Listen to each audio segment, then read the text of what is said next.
Bom dia, galera. Boa tarde, boa noite. Olha, imenso prazer estar com vocês aqui de novo. Aqui quem vos fala é o Hélio Santana. E antes de mais nada, eu já queria que vocês curtissem o vídeo aí, tá? Brincadeira, não curtem não. Assistam primeiro, tá? Lógico, vocês não vão curtir algo se vocês não conhecem até o final. Não vão saber se realmente o vídeo merece uma curtida ou não, né? Assistam o vídeo aí, né? Se vocês depois acharem que o vídeo merece uma curtida, curtam sim, apertem o dedo aí, tá? Sem miséria. Se puderem também, compartilhem o vídeo, é muito bom também, né? É muito legal essa coisa do vídeo estar sendo compartilhado, tá? Facebook, em outros canais, é muito bom isso, para quê? Para que isso chegue no maior número de pessoas possíveis, né? Para que o maior número de pessoas possíveis, um dia, né? Quem sabe, essa coisa vai entrando na cabecinha delas ali, e elas vão vendo que tudo que elas acreditaram até hoje não passa de uma mentira, né? Não passa de achismos pessoais, né? Pessoas que tinham suas crenças no passado, e eles colocavam suas crenças ali, né? Em folhas, em papiros, enfim. E hoje se tornou isso aqui, que financeiramente, né? Para quem lida com isso aqui financeiramente, é dinheiro fácil, né? Tanto que as igrejas estão aí, né? Bilionárias, né?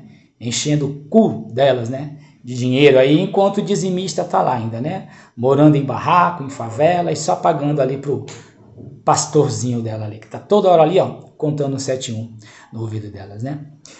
Gente, mas vamos ao que interessa aqui, até porque o que eu falei todo mundo sabe, né? Religião é isso aí. Bom, hoje a gente vai falar de um tema aqui de suma importância, que é o seguinte: poderia um ser onisciente fazer testes? Poderia um ser onisciente testar pessoas? Poderia um ser onisciente fazer provas? Tá? Antes de dar o início ao que eu vou falar, eu só queria que vocês prestassem atenção aqui no que eu vou dizer. Eu fui pesquisar uma pesquisa boba, simples, ridícula até, né? Eu fui comparar aqui, ó, teste com onisciência. Olha só como teste e onisciência, elas não se casam. Não pode existir teste e onisciência. Teste: prova, exame feito para testar algo ou alguém, né? Para avaliar as características também ou qualidades de algo ou de alguém, né? Teste de personalidades e tal. Resumindo, teste é isso. Teste poxa, eu não tenho o conhecimento do resultado daquilo, porque eu não sou um ser onisciente, né? Nós humanos, nós não somos oniscientes. Então a gente precisa estar fazendo testes, a vida inteira nossa é um teste, né? Porque como a gente não tem previsão do que vai acontecer no futuro, a gente precisa estar lá fazendo testes. É super natural e normal que seres humanos realmente façam testes, sim.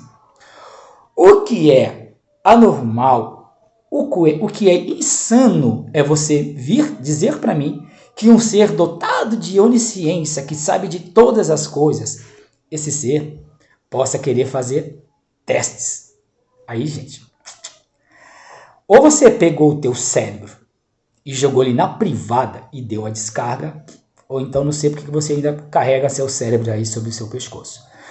Você vier falar para mim que um ser dotado de onisciência, ou seja, que sabe de todas as coisas, ele precisa ficar fazendo teste para saber o que vai ocorrer depois daquele teste? E você está falando para mim então que realmente esse ser ele não é onisciente. Ó, onisciência, tá? Saber absoluto, saber pleno, o conhecimento infinito sobre todas as coisas. Ou seja, um ser que tem um conhecimento absoluto, um ser que tem um conhecimento pleno, um ser que tem um conhecimento infinito sobre todas as coisas. E aí vem o termo todas, abrange tudo, tudo e qualquer coisa. Um ser com essa magnitude, né? Um ser com essa característica, ele jamais faria teste algum, ele jamais colocaria um ser humano à prova alguma, porque seria irrelevante. Ele já saberia o resultado desse teste. Não precisaria estar fazendo esse teste, uma vez que ele já saberia. Seria como eu chegar aqui como retardado, né? Vamos supor, eu tenho o conhecimento que existe algo chamado gravidade. Eu tenho esse conhecimento. Seria lógico eu ficar aqui, pô, não sei se essa caneta vai cair. Toda hora que eu jogar essa caneta, ela vai cair. Toda hora que eu jogar essa caneta, ela vai cair. Eu teria que ser um retardado para ficar fazendo teste com isso. Se eu sei o resultado de algo, eu não preciso ficar fazendo teste. Eu já sei o que vai acontecer no futuro. Só se eu fosse um puto idiota, ficar testando. Né? Por que eu estou falando tudo isso? Porque quando você conhece a Bíblia, de capa a capa, versículo por versículo, capítulo por capítulo, você começa a descaracterizar essas qualidades, né, que os crentoides aí, né, essas pessoas todas que jogaram o cérebro na privada e deram a descarga, elas dão características, né, para esse deusinho aqui da Bíblia, que ele é onisciente, né, que ele é onipotente, que ele é onipresente, está em todos os lugares, né, está em todos os lugares, deve estar até dentro da privada. Ou seja, um ser onisciente, ele não jamais faria testes com nada, porque ele já sabe o resultado. Ele jamais colocaria pessoas a provas. E quando você estuda aqui, lê a Bíblia, né, tem um entendimento todo mesmo dela, não aquele entendimento, porque a maioria dos crentes, eles não conhecem a Bíblia. Eles vão ali, frequentam a igreja, aí o pastorzinho fala assim, lê o salmo tal, ele vai lá ler o salmo. Eles não estudam, eles não devoram mesmo, de capa a capa, não. Né? Eu estou falando isso aqui, porque olha só, agora a gente vai começar realmente a entrar aí no que eu quero dizer. Se vocês forem lá no livro de Deuteronômio, capítulo 13, olha o que está escrito, olha a pérola de um ser onisciente.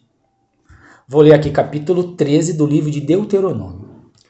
Quando o profeta ou sonhador se levantar no meio de ti e te anunciar um sinal ou um prodígio, e suceder que tal sinal ou prodígio de que te houver falado e disser, vamos após outros deuses que não conhecemos e sirvamo-los, não ouvirás as palavras desses profetas ou desses sonhadores, porque é o Senhor vosso Deus que está colocando você à prova, para saber se você o ama de todo o seu coração.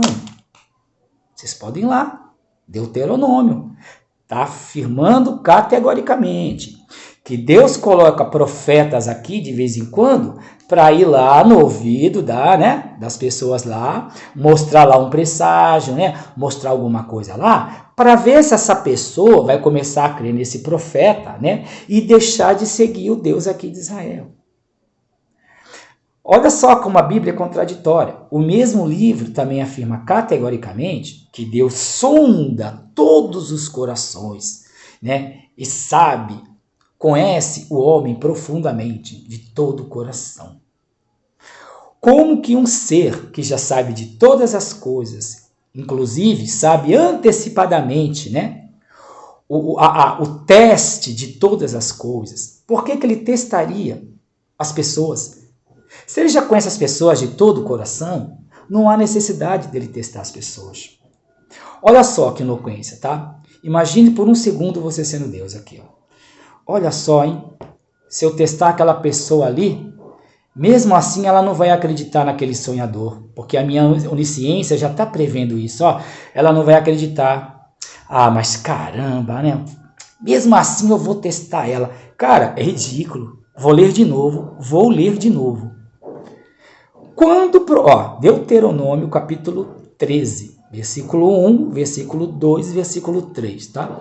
Quando o profeta ou sonhador se levantar no meio de ti e te anunciar um sinal ou um prodígio, e suceder que o sinal ou prodígio de que te houver falado e disser, vamos após outros deuses que não conhecesses e sirvamo-los, não ouvirás as palavras desse profeta ou desse sonhador, porque é o Senhor vosso Deus que está pondo você à prova, para saber se o amais de todo o vosso coração.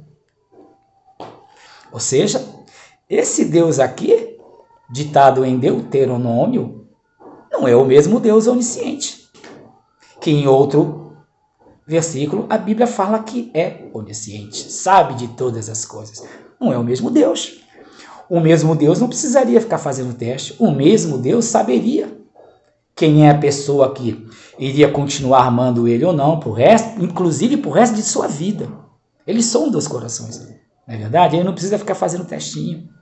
Ou seja, quando você começa a compreender toda a Bíblia, você começa a entender que isso aqui não é um livro inspirado por uma única só fonte. Não. Isso aqui são livros de pessoas que, em suposta época, ela tinha a crença dela. E esse livro aqui foi escrito por várias pessoas. Cada um possuía um tipo de crença. Algumas pessoas acreditavam que um ser não era totalmente onipotente, né? Não era totalmente onisciente. Outros já acreditavam que sim, que tal Deus era onisciente, onipotente. Então cada um ia relatando os seus achismos pessoais. Cada um ia relatando os seus quereres pessoais. Quando você aí, ô retardado, isso, você retardado, quando você acredita nesse livro aqui, você não acredita em Deus algum. Você está acreditando no achismo pessoal de quem escreveu isso daqui. É só isso. Não foi escrito por Deus algum, não tem inspiração divina alguma. Tu acha que um Deus, se ele fosse onisciente, ele seria retardado ao ponto de inspirar um escriba, um escritor a escrever que ele precisa ficar fazendo teste para saber quem o ama de verdade ou não? Isso é contradição, porque há outros versículos que afirmam categoricamente que ele sonda o coração das pessoas e conhece as pessoas, conhece tudo. Desde quando as pessoas eram feto, sabe até o que vai acontecer com a vida das pessoas todas. É ridículo tu crer num livro desse aqui. Continuando, né, para você ver que o número de contradições aqui que são intermináveis, né? Continuando, né, quando você vai em tais livros, cada um vai te falar uma coisa. Isso é uma prova empírica, que não há inspiração divina alguma aqui. São, de novo, achismos pessoais, quereres pessoais de cada escritor que colocava aqui sua crença, né? O seu achismo, o seu querer pessoal. Segundo Malaquias, presta atenção, livro de Malaquias, capítulo 3, versículo 6. Malaquias 3, 6 afirma o seguinte, ó, pois eu sou Jeová, não mudo. Aqui está falando que Jeová não muda. Se ele não muda, como que ele pode ser onisciente e depois ele já não é mais onisciente? Ele precisa ficar fazendo provinha, ficar fazendo teste para saber o que a pessoa vai achar dele ou não. Ele precisa fazer teste para saber se a pessoa vai continuar amando ele ou não. Olha isso. Já em Números, capítulo 23 de Número, versículo 19, também diz o seguinte, ó, Deus não é homem para que minta, olha isso, Deus não é homem para que minta, nem filho do homem para que se arrependa. Olha aqui que beleza, né? Tá falando aqui então que esse Deus aí, que não mente e nem se arrepende, ele não faz isso porque ele não é filho do homem para ficar mentindo, né? Para ficar aí se arrependendo. Eu posso me arrepender. Você pode se arrepender porque a gente não tem o conhecimento do futuro. Por nós não sabermos o conhecimento, assim, pelo fato da gente não ter o conhecimento do futuro, a gente sim pode tomar uma ação hoje, do qual a gente vai se arrepender amanhã. Agora, um ser onisciente, que conhece todas as coisas, inclusive o futuro, ele não pode se arrepender de nada. Porque nada seria, de modo algum, algo para ser arrependido por ele, porque ele já tinha consequências, ele já sabia as consequências disso. Como ele pode se arrepender de algo qual ele já saberia? Ele já sabia o que ia acontecer futuramente. Não tem como você se arrepender de algo que tu já sabe que vai acontecer futuramente. Em 1 Samuel, capítulo 15, versículo 29, até que confirma isso aqui também, ó, né? Aquele que é a glória de Israel não mente e nem se arrepende, pois não é homem para se arrepender.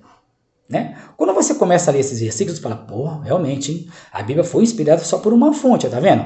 Todos aí estão concordando realmente, ó, Deus não se arrepende, né? Deus não muda. Então, com certeza foi inspiração divina sim. Como que todos esses homens, né, iam escrever as mesmas coisas, né? Aí quando você vai em Ezequiel também, né, 24, versículo 14, está escrito lá, né? Eu, o Senhor, o disse, será assim, e eu farei. Não tornarei atrás, não pouparei, nem me arrependerei. Cara, quando você olha esses versículos aqui, né?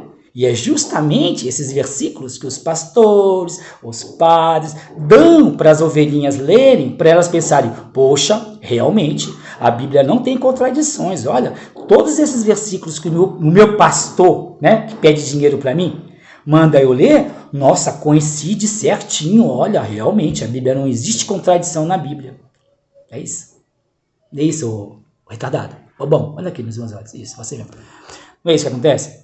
Não é o teu próprio pastor que escolhe para você qual versículo você ir lá e ler, qual versículo você ir lá e pesquisar? Né? É o teu pastor que fala isso.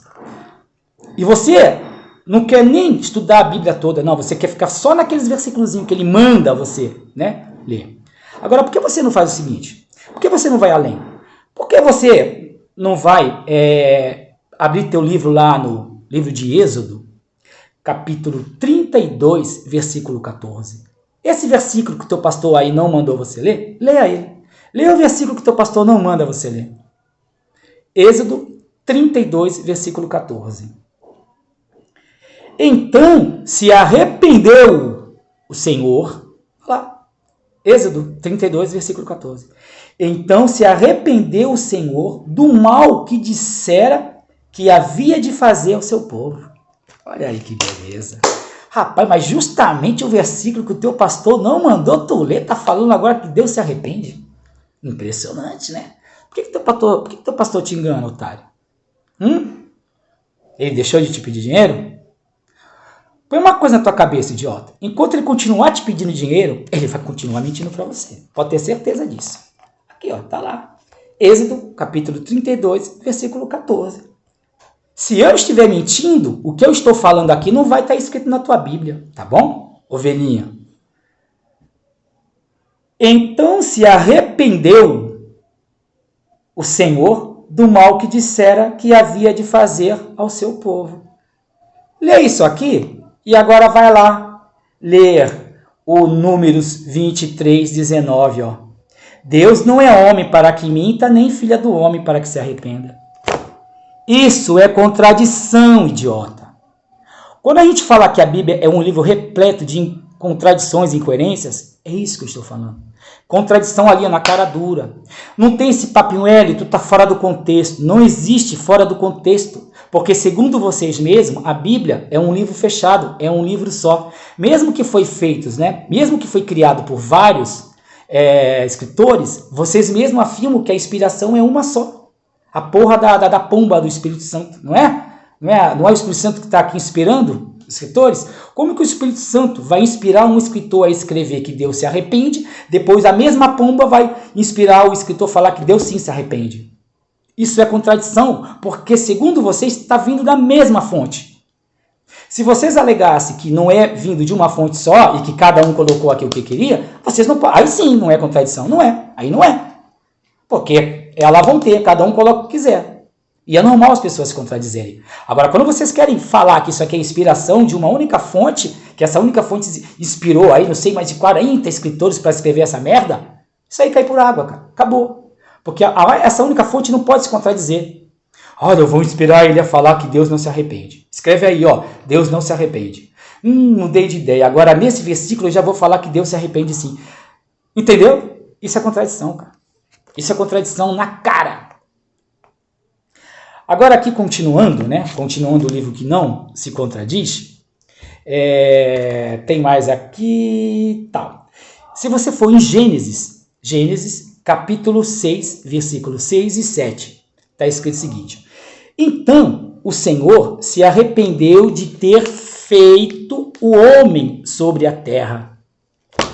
Está aí. Um Deus que não se arrepende de criar o homem e tê-lo posto em terra. Agora, tu imagina lá um ser que não se arrepende, se arrependendo de ter criado o homem. Cadê a onisciência dele? Ele não é onisciente? Se ele é onisciente, ele já saberia de todas as coisas, inclusive o futuro. Então ele já saberia o seguinte: porra, vou criar isso aqui, ó. Puta, mas vai dar merda. Caralho. Puta, já na frente eu vou me arrepender de criar essa bosta desse mamífero aqui, ó. Puta, só vai me foder, só vai trazer problema pra terra. Puta, aí vou ter que, ó, exterminar geral num dilúvio. Deus se arrependendo. O Deus é que não se arrepende toda hora aqui. E você vem falar pra mim que a Bíblia não tem contradições? Ah, cara, porra, não fode, velho. Caralho, acorda pra vida, mano. Em Jonas, né? O livro de Jonas lá, ficou 3 dias. dentro de um peixe. Caralho, essa história de mar agora deu até água. Peraí. Deu sede. Saúde, galera. Então vamos lá. Jonas 3, versículo 10, confirma. Deus se arrependeu do mal que tinha dito que lhes faria e não fez. Olha só, um ser onisciente agora está lá prometendo, né? Eu vou fazer mal para vocês, eu vou fazer o mal para vocês. Aí do nada ele se arrepende, ele se arrepende de ter dito que ia fazer o mal.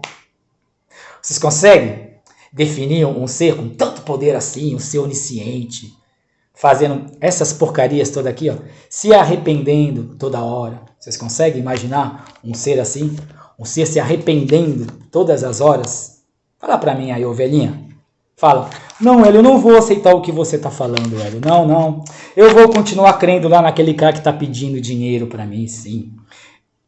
Eu vou sim. Aquele cara que tá pedindo dinheiro pra mim, sim, tá falando a verdade, Hélio. Você não, você tá querendo, me mentir aqui, falar um monte de mentira pra mim. Ou seja, eu que não quero o teu dinheiro, estou te falando algo. O cara que quer o teu dinheiro tá te falando outro algo. Pensa bem. O livro que não se contradiz tá falando o seguinte aqui, Gênesis, capítulo 22, versículo 1. Então, depois dessas coisas, sucedeu que o verdadeiro Deus pôs Abraão à prova. Olha isso. Vou ler de novo. Gênesis, capítulo 22, versículo 1. Então, depois dessas coisas, sucedeu que o verdadeiro Deus pôs Abraão à prova.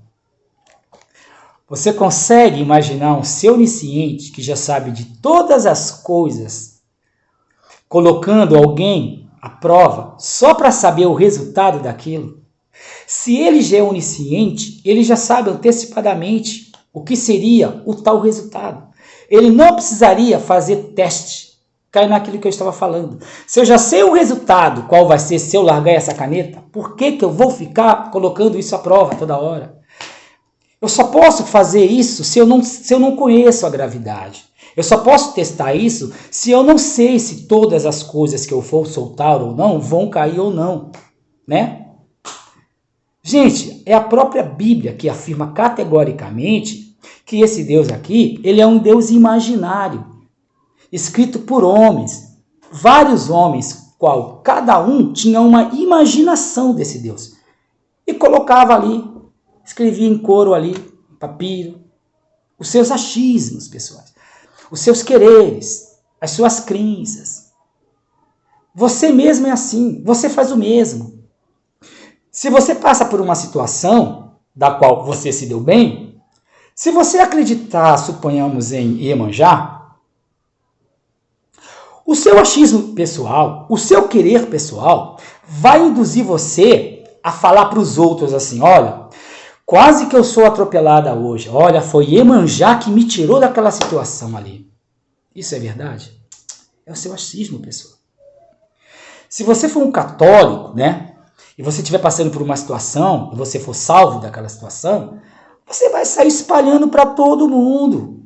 Olha, graças a Nossa Senhora, olha, que me ilumine. Se não fosse Nossa Senhora agora, uma hora dessa eu já estaria atropelado. É a verdade? Não, não é verdade. É o seu achismo, pessoal. Você quer acreditar que é Nossa Senhora que te tirou daquela situação. Para quem acredita, para quem é evangélico, que não acredita em santos, né? Só acredita no...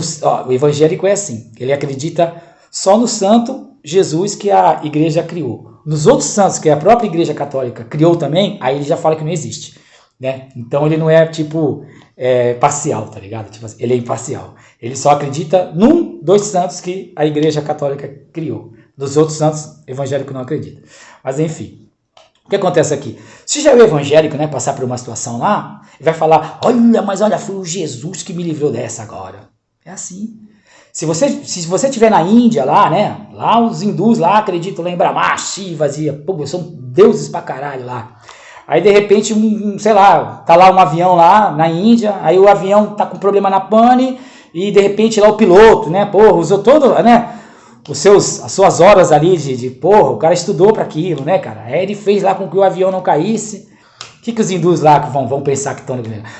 Brahma nos livrou desse acidente. Olha, graças a Brahma, o verdadeiro, né, criador do universo, esse avião não caiu. Aquela besteira, porque é o achismo pessoal de cada crente. A Bíblia é isso. É o achismo pessoal de cada religioso aqui, escrevendo no papel o seu achismo pessoal. E vocês estão aí acreditando que isso aqui foi inspirado por uma única fonte. Uma única fonte não ia se contradizer com ela mesma. Colocam isso na cabeça. Continuando aqui, né? Olha só como que é a situação aqui, né? O mesmo livro, né? Quando você vai lá em Gênesis 22:1, afirma aqui: então, depois dessas coisas, sucedeu que o verdadeiro Deus, né, pôs Abraão à prova. Então, Gênesis está falando que Deus coloca sim as pessoas à prova. Está falando, está aqui escrito. Não tem contexto. Só que agora, se você for... É isso que eu falo, cara, é muito engraçado. Se você for agora no livro de Tiago, né, Novo Testamento agora, tá? Ovelhinha, porque você nem conhece seu livro, né? Tiago já é Novo Testamento. Se você já for agora em Tiago, capítulo 1, versículo 13, olha o que o suposto pseudo-escritor aqui, que depois levou a fama aí de Tiago, né? Porque Tiago não escreveu porra nenhuma disso aqui também. Segundo Tiago 1,13, diz o seguinte, ó: quando posto à prova, ninguém diga, estou sendo provado por Deus, pois por coisas más, Deus não pode ser provado, nem prova ele a alguém. Tiago agora está entrando num conflito fodido aqui. Por quê? O escritor de Gênesis veio falar que sim, Deus coloca as pessoas à prova. Inclusive colocou Abraão lá à prova, né? Só que agora o pseudo-escritor de Tiago, né, ele já está falando que não. Ou seja, são crenças diferentes. A crença que tinha lá o escritor lá de Gênesis, ele tinha uma crença, ele tinha um achismo pessoal. Ele queria muito acreditar que esse Deus aí, ele colocava as pessoas à prova. Ele acreditava nisso. Quando você crê que Deus coloca as pessoas à prova, você só está acreditando no escritor do Gênesis. Agora, se você prefere acreditar no escritor de Tiago, você já vai falar que não, Deus não coloca ninguém à prova. Mas aí não é porque você está acreditando na Bíblia. Tu está acreditando no achismo pessoal do Tiago. É o Tiago que acha isso. É o Tiago que quer achar, quer pensar, quer acreditar que Deus não coloca ninguém à prova. Entenderam? É assim. Não existe uma única fonte aqui inspirando todos os escritores a escreverem a mesma coisa. Do contrário, todos os escritores bíblicos aqui, eles se contradizem um com o outro. Não há harmonia na Bíblia. Não há harmonia. A Bíblia, ela tem mais contradições e incoerências do que páginas. Tipo assim, não acreditem em mim, não. Sabe? Leiam a Bíblia. Leiam. Cara, é o que eu mais peço para as pessoas. Leiam a Bíblia. O mundo precisa de mais ateus. Leiam a Bíblia. A Bíblia, lida de capa a capa, sabe? É o livro mais potente para fazer uma pessoa ter o conhecimento de que tudo isso que nela está é uma mentira deslavada, que só faz com que o rico cada vez fique mais rico e o pobre cada vez fique mais pobre. Gente, valeu, vou encerrar aqui, já vai dar 30 minutos de vídeo, eu não quero fazer vídeos com mais de 30 minutos. Queria mandar um abraço a todos que estão aí me seguindo, todos que estão curtindo aí meus vídeos. E um abraço mesmo, um beijo a todos. E só não esqueçam de curtir o vídeo, tá bom? É muito importante, não só para mim, como para o canal também, que vocês curtam o vídeo aí, tá bom? Um abraço de coração mesmo. Beijão. Fui!